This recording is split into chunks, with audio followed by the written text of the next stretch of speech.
Hi John! Yes po, may time tracker po ang HelloRage and ang gamit po namin ay Time Doctor 2. And dito nagtatrack lahat ng HelloRage VAs ng hours para may sweldo kami. Hindi nag-iiba per client. I'm not sure if yung iba nagsa-special request. Pero as far as I know, Time Doctor yung gamit namin.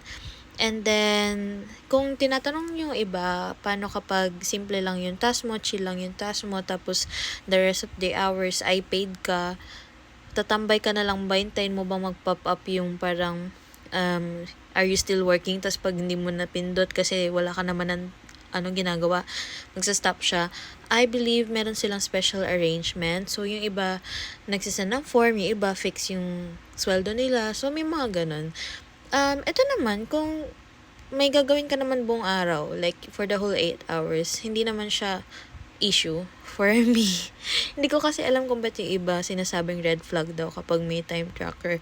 Share ko na lang din. Kasi, dati, ganun din yung nararamdaman ko. Pero, 5 years na ako sa HelloRage, almost 5 years, and then, there's no issues naman sa akin kapag gumagamit ng Time Doctor kasi buong araw naman, yung task ko naman ay talaga namang napaka in demand, which is, it's worth naman my time. Pero yung iba, kung talagang pinalad ka na chill lang yung work mo and you don't need to check every time sa and you have the rest of the day na paid ka, I think meron namang special arrangement yun. And nabasa ko yun somewhere na meron silang ganun sa client nila. And that's good. So, you don't have to be afraid. Eto, dito sa HelloRage. Pero siguro sa ibang client outside, maybe, may mga din na client, di naman lahat perfect. So, probably, yung iba nga, baka nga red flag yung iba. Pero yun, again, to answer your question, John, yes, merong time tracker yung HelloRage.